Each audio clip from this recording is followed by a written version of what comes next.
Buenos días, ¿qué tal estáis? Bienvenidos a Jugaolsim, vuestro canal de vuelo virtual.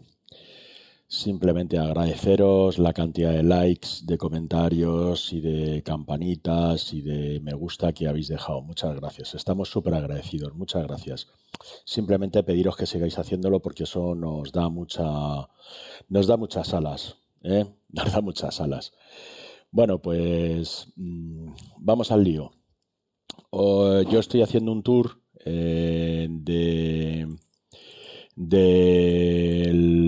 ¿cómo se llama este? De Ibao, en el que estoy, ¿qué es este? Lo voy a poner, lo voy a mostrar.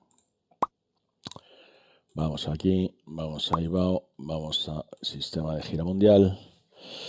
Mientras está cargando, como veis aquí abajo, el simulador, que va lentito, con las actualizaciones estas que le meten últimamente, va lentito, lentito, lentito. Entonces voy a hacer un vídeo. Es un vuelo muy corto de 300 millas entre Viena y Berlín. Entonces yo estoy haciendo ¿vale? El 25 aniversario de Europa y África. Como veréis, ya lo tengo bastante adelantado. Vamos a hacer este vuelo Viena-Berlín, ¿eh? Todos los demás ya los tengo hechos. Algunos son de 3-4 horas estos, por ejemplo. Por eso no he grabado mucho. Pero bueno, hoy sí vamos a grabar. Hoy vamos a grabar y vamos a hacer el vuelo Viena-Berlín-Brandeburgo. Entonces vamos a hacer, lo primero que vamos a hacer es el vuelo. Vamos a poner un nuevo vuelo en SimBrief. Aquí vamos a poner la aerolínea, que es Iberia. El vuelo me parece que es el 04433. Perdón, 3133. La salida es Whisky y la llegada es Eco Delta Delta Bravo. Eco Delta Delta Bravo. Bien. Nos piden como Eco Delta Delta Papa, Eco Delta Delta Papa, Eco Delta Delta Papa. Vamos a meterle un ratito al reloj para que no nos ande metiendo prisa, así que son las 8:49, pues le vamos a poner a las 9:49, 9:45 por ejemplo, nos vale. Aplicamos el cambio. Vamos a volarlo con el Fénix de Iberia. Bien, Sonwat, Berlín, Eco Delta Delta Papa, esto está correcto.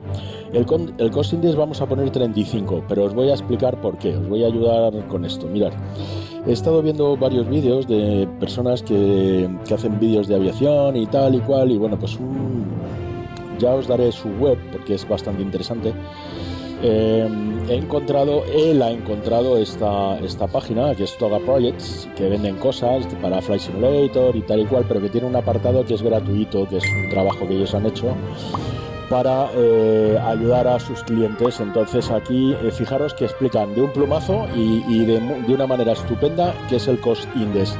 Todo el mundo habla que si es una relación matemática entre esto, que lo otro, que no sé qué, patatín, patatán. Mirad, el cost index es el índice de costes, sintetiza ambos costes con el fin de minimizar el coste de un vuelo, concepto dado por la prioridad del consumo del combustible o el tiempo de vuelo, es decir, coste de la tripulación por tiempo, costo por cantidad de combustible, y eso nos da el cost index, ¿vale? Vamos a lo que vamos.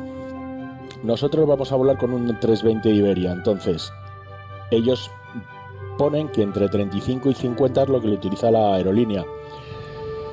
Yo tengo entendido que la aerolínea, como todas las aerolíneas, que es lo que yo tengo entendido, a ver, hacedme caso relativamente, que esto si habláis con pilotos, ellos lo pueden decir. El cost index también depende de la meteorología.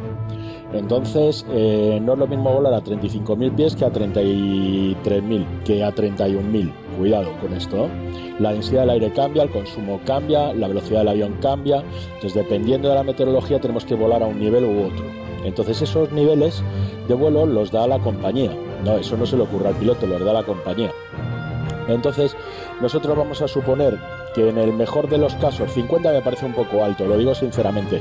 pero 35 es un valor aceptable, ¿de acuerdo? Entonces nosotros vamos a utilizar 35 en nuestro cost index, ¿vale? Luego os quiero explicar que yo siempre le pongo un factor Mike 0,4 porque voy, digamos, dándole realidad al uso de mi avión. Entonces, conforme va volando horas, años, etcétera, etcétera, el avión va envejeciendo y a pesar de sus, digamos, revisiones, de su mantenimiento, pues el avión envejece. Entonces, los motores envejecen y, por tanto, hay que revisarlos y tienen un fuel factor. El fuel factor es un factor de consumo extra, es decir, si el avión, por poner, vamos a hablar en utópico, ¿no? Si imagináramos que el avión nuevo, según sale de fábrica, gastara 1 litro de combustible por milla, ¿de acuerdo? Pues este factor M4 lo que hace es corregirlo, porque ya después de X años que tiene el avión y de tantas horas de servicio, vuelos, etcétera, revisiones, fallos, esto y lo otro, mantenimientos, cambios de aceite, el avión ya no gasta 1 litro por milla, ahora gasta 1 litro 200 por milla. Pues esto es a lo que se refiere ese fuel factor, ¿de acuerdo? Lo corrige. Como siempre, nuestra matrícula, plan Lido, lo vamos a hacer en kilogramos porque las aerolíneas españolas vuelan en kilogramos, es un IFR. Vamos a revisar el tiempo. Tenemos FIU 150, yo creo que deberíamos de salir por la pista 16. Correcto. Y aquí vamos a llegar, porque tenemos 25-14, pues está claro, por la 25 izquierda. Vamos a mirar las cartas del aeropuerto. Entonces aquí ponemos low.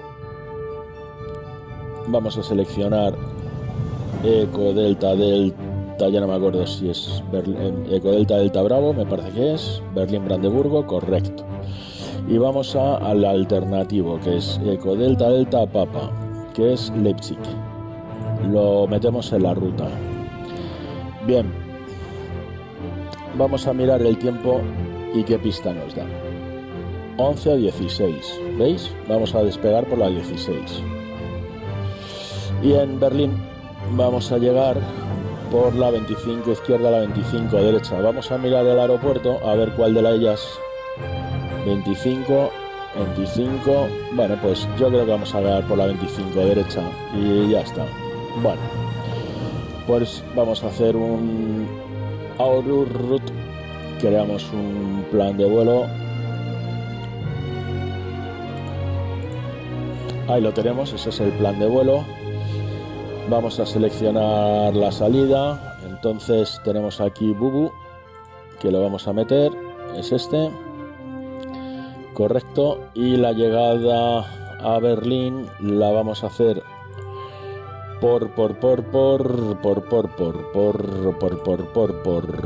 las 25 están aquí,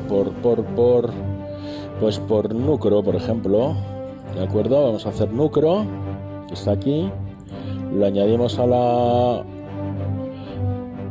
y después abriremos el approach, y el approach va a ser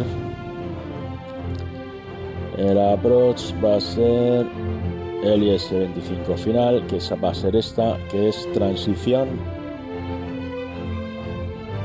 Correcto. Bueno, pues ya tenemos nuestro plan de vuelo montado, ¿eh? Aquí lo tenemos. Este simplemente lo vamos a hacer ahora una cosa, lo vamos a pasar al otro programa. Simplemente nos venimos aquí, lo copiamos, reducimos y aunque será parecido, veis que es parecido, vamos a quitar este plan de vuelo y vamos a poner el que hemos hecho nosotros, que nos mola más. Correcto, 16, 25 derecha. Correcto, y ahora ya es válido, ¿de acuerdo? Bueno, vamos a ponerle auto, vamos a ponerle auto, vamos a ponerle auto, vamos a ponerle auto. Y ahora, una vez que nos hemos fijado de que todo el plan de vuelo está correcto, vamos a generarlo.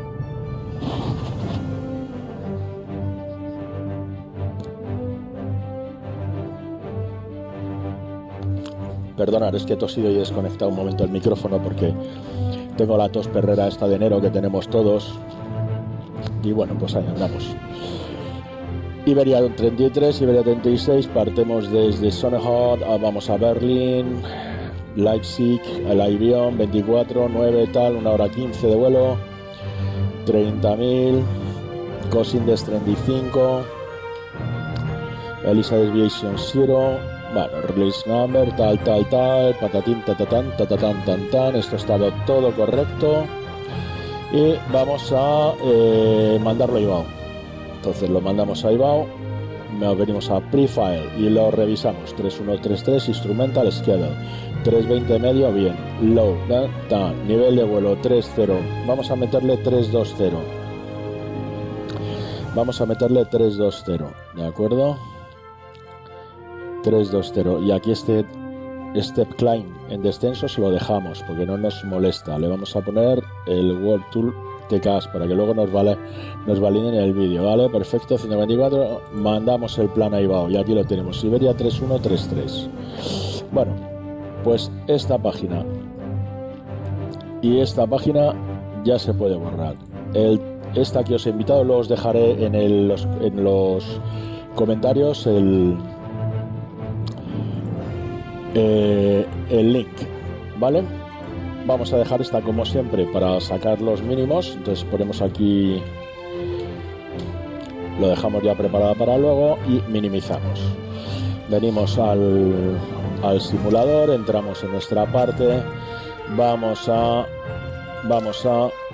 asegurarnos de que el avión que tenemos es el que queremos y vamos al aeropuerto de Viena, Lau Swisot. Bueno, como vamos a salir por la 16, que es esta pista, vamos a evitarnos rodajes largos, nos vamos a poner aquí en la rampa 50. Volamos y ahora vamos a esperar un momentín que se cargue el avión. Como sabéis, al tener varios toolbars son incompatibles, pero bueno, aquí hay que activarlo, ¿veis? Aquí nos da el toolbar pushback is now for causing performance problems as well as controlled diving during approaches. Bueno, nos da algún fallito, pero bueno, lo solucionamos diciéndole que vale y ya está. Y aquí todo va como la seda. Le damos listo volar. Y lo primero que vamos a hacer va a ser conectarnos a IBAO, ¿vale? Para que nos cuente el tiempo. Entonces, vamos a conectarnos a IBAO, ejecutamos como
cuando empecemos a rodar y entremos en pista. Y vamos a poner luces de navegación para que la gente que está afuera sepa que estamos en el avión y que ya estamos trabajando dentro. Bueno, una vez hecho esto, lo primero que vamos a hacer es irnos a la tablet y meter nuestro plan o traer nuestro plan de vuelo, cargar el plan de vuelo desde SimBrief. Ya lo hemos hecho. Entonces cargamos el plan de vuelo, y como veis nos da 100 minutos, es decir, no tenemos ninguna prisa. Pasamos por Ground Service, quitamos los shock para que luego no nos molesten, vamos a Mass Balance y lo que hacemos es cargar directamente el avión con lo planeado. Lo hacemos instantáneo. Si nos ponemos a cargar el avión por minutos, no podremos poner la FMC casi en tiempo correctamente puesta, ¿de acuerdo? Entonces ya tenemos cargado nuestro avión, todo está correcto, vámonos a la FMC. Y en la FMC lo primero que vamos a hacer va a ser alinear. Por tanto, acordaros del procedimiento Disrift. ¿De acuerdo? Pues vamos con él. Disrift empieza por la D, vamos a la AC Status y nos damos cuenta de que estamos hoy es el último día, fijaros, hoy es el último día de este Irak, mañana habrá que poner otro. Tenemos un Charlie Foxtrot Mike 56, estamos en un Airbus 320-200, con lo cual esto está correcto. Pasamos a Init, Disrift, recordaros, y entonces aquí en Init vamos a meter el front to y lo vamos a hacer directo, a lo vivo, Lima, Oscar, Whisky con su barra correspondiente, y es Eco Delta Bravo a Berlín. Vamos a sacar el flight plan, que lo tengo aquí, de SimBrief Toolbar, lo cargamos, nos venimos a él mismo y vemos que nuestro aeropuerto es Eco Delta Papa, Leipzig. Entonces metemos el alterno, que es Eco Delta Papa, perdón, Eco Delta Papa al alterno. Y aquí en flight number, pues nuestro número de vuelo, Iberia 3133, Iberia 3133, lo metemos. Cost Index 35, ya hemos explicado lo que es. ¿Qué crucero llevamos? 30.000. 30.000. Vamos a ir al Top of Climb. Tenemos 30.000 y la temperatura es menos 45. Pues la ponemos menos 45 y lo clavamos aquí. Ahora vamos a asegurarnos de que está la meteorología real. Aquí está, ahora sí. Vamos a dejar un momento que se actualice mientras metemos el dato y vamos a poner la tropopausa, que está en 40.200. La tropopausa ya os he explicado varias veces que es donde cambian las condiciones, pueden afectar a nuestro vuelo, y luego de hecho ahí es donde se lían más tormentas y donde podemos tener corrientes de chorro. Entonces, bueno, si nos van a favor ideal, pero si nos van en contra nos fastidian el vuelo, ¿vale? Entonces la temperatura que tenemos aquí, pues la miramos en el metal. Vamos a mirar el metal. Bueno, y tenemos 4 grados, ¿vale? Pues le vamos a meter 4 grados, 4 graditos. ¿Y esto porque no ha cargado?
al FMC, no sé por qué. Nos vamos a Atsu, a Aug Menú. En Aug Menú nos vamos a mensaje y aquí hay una load sheet que, como veis, es la final, ¿vale? Ya está completada y es final. Por lo tanto, la aceptamos y vemos que el zero fuel weight del avión, esto ya es pesado y calculado incluso. Fijaros que nosotros llevábamos unos 138 pasajeros, sin embargo la compañía nos ha metido 6 más de regalo, pueden ser tripulantes que vuelan a otra parte, etcétera, etcétera, pero bueno, hay que contar con ellos. Esta gente come, bebe y pesa, entonces aquí están incluidos ya. 55,9 pues lo ponemos en su parte, 55,9 barra, y vamos a ver el centro de gravedad para el avión hoy. Entonces tenemos que es 30.4 lo metemos en la CDU. Y ahora lo que vamos a hacer es darle a Fuel Planning para que él haga un cálculo con esos pesos, con el combustible para que nos diga cuánto cree él. Mirad, él cree que con 5 toneladas hacemos todo el vuelo, ¿vale?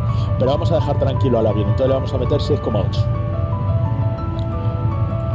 6,8. ¿Por qué 6,8? Porque tenemos 6.763 que está más cerca de 6,8 que de 6,7. Pues 6,8. Vamos a pasar la FMC aquí a la derecha y vamos a terminar con el plan de vuelo metiéndole los datos convenientes, porque cuanto mejor información le metamos a la CDU, más fácil que nos devuelva cálculos mejores. Entonces, ¿cuánto vamos a consumir en el taxi? 230, pues 0,2. El trip time ya lo carga él. De hecho no se puede modificar, está en verde, solamente se pueden modificar parámetros en azul. Bueno, reserva 5%, 0,2. 0,2, pues para adentro. Al alternativo, ¿cuánto gastaremos? 2,1. 2,1. El final, 0,9. 1. Y el mínimo, 3 toneladas, pues 3. Bueno, pues aquí tienes. Ahora él empezará a hacer estos cálculos y dentro de un rato, pues que los haya mejorado, los tendrá y nos dará más tiempo extra, etcétera, etcétera. Si os fijáis ahora mismo, no tenemos nada de extra, pero bueno, cuando levantemos el vuelo y empiece a volar y modere su consumo, nos empezará a dar tiempo extra. Bueno, una vez que hemos terminado el init B,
entra en un conducto y empieza a hacer girar el motor a una serie de velocidad hasta que las chispas saltan, prenden combustible y el motor arranca, ¿de acuerdo?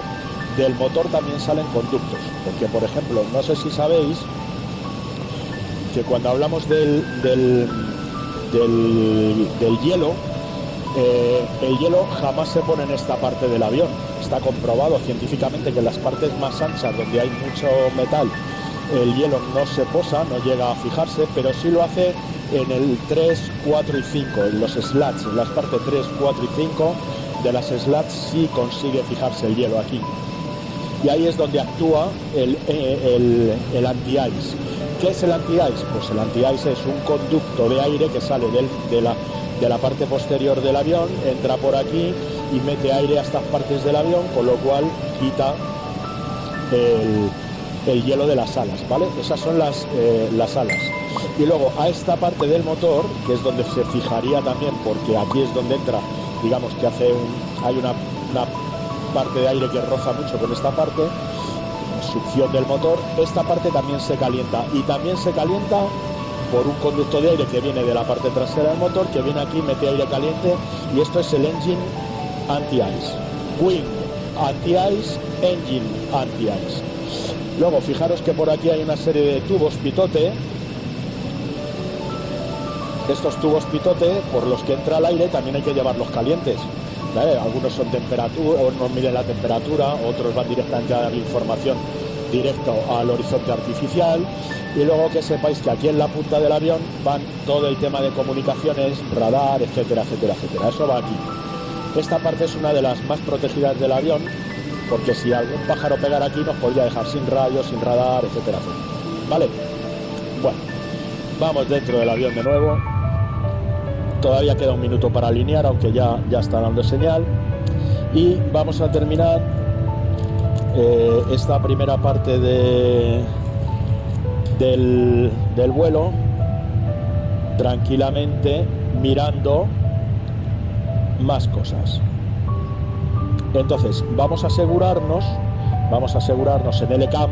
Esto es el ECAM, que el ECAM viene a ser el acrónimo de unas palabras facilitas. Es Airbus Electronic Centralized Aircraft Monitoring, es decir, es el sistema electrónico descentralizado de información del avión, ¿vale? ECAN superior, ECAN es upper ECAN, lower ECAN.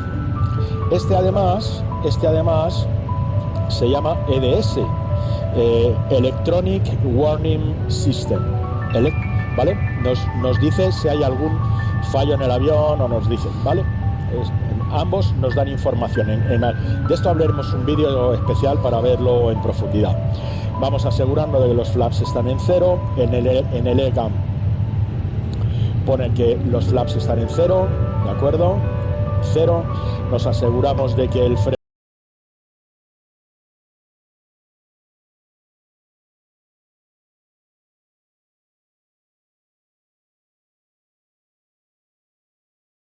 aire acondicionado.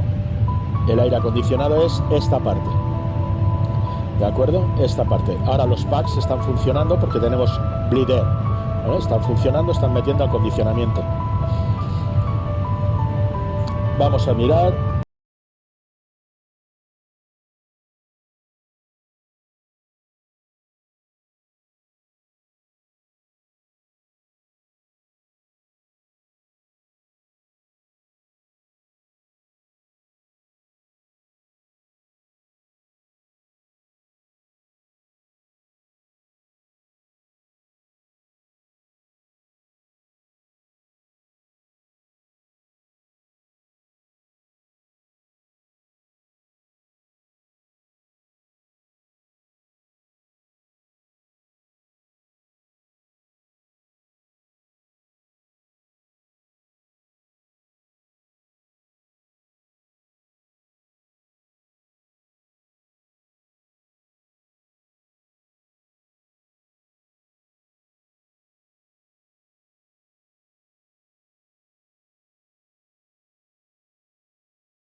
Ya interceptado.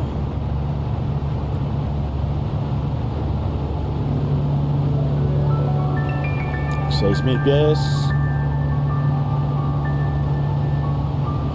Echamos una visual, vamos a consumo. Fijaros que ya no da ningún error en ámbar, que ya ha calculado todos los pesos, porque ahora está todo correcto, ya estamos en vuelo, él ya puede calcular. No ha habido fallo de motor.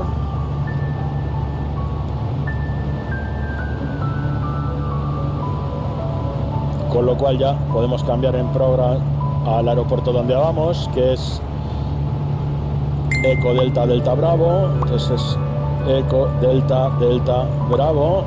Si mal no recuerdo, hemos dicho que entraríamos por la 25 derecha. 25, perdón, Bravo 25 derecha, y lo ponemos aquí.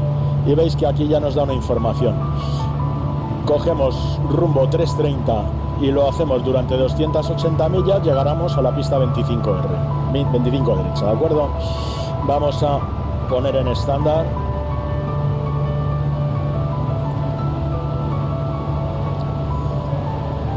Ya hemos pasado 10.000, luces fuera.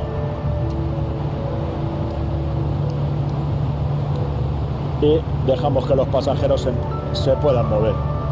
Vamos a fijarnos que está todo correcto. Muy bien, no hay ningún aviso. Vamos a hacer un recall. Y aquí nos dice que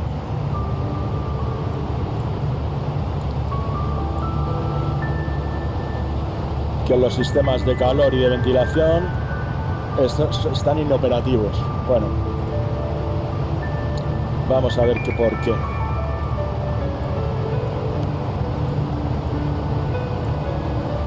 Vamos a ver. Está funcionando. Todo correcto, todo correcto, todo correcto. Cierra. Todo correcto, armado. El APU apagado. Combustible funcionando correctamente. Hidráulica funcionando correctamente. Sistema eléctrico funcionando. ¿Veis? Allá no hay APU, no hay nada. Los generadores de los motores están metiendo corriente alterna a los rectificadores, y los rectificadores hacen continua para lo que necesite. De hecho, están cargando batería. Presurización, presión está perfecto, cerrado, cerrado, cerrado, inlet, outlet. El bleed funcionando correctamente, los packs están funcionando correctamente y el motor está funcionando correctamente. Vamos a hacer un recall de arriba, toda normal.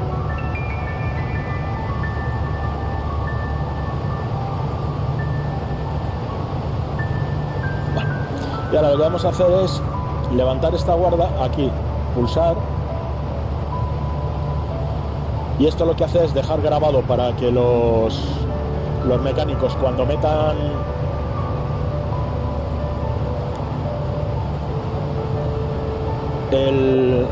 las cosas electrónicas al avión para ver qué fallos tiene, con este movimiento que hemos hecho nosotros queda todo grabado, no sea que a mí se me olvide ponerlo en el informe de final de vuelo, por ejemplo, como capitán. Y si a mí se me olvida, eso no se corrige y puede ser un problema para el siguiente vuelo y causar un accidente. Con lo cual, en vuelo me aseguro de darle a ese botón para que eso quede grabado en el ordenador del avión y el mecánico le salte en la pantalla de su ordenador que esa avería está ahí, que la tiene que reparar o por lo menos mirarla. ¿Vale? Desde luego no es grave, porque si fuera grave no estaría aquí, estaría roja. ¿Vale? Recordar que en ámbar es que el piloto debe saberlo, pero no necesita una acción inminente. Bueno, aquí estamos. Pim pam pum, toma la casitos. Directo Gugut.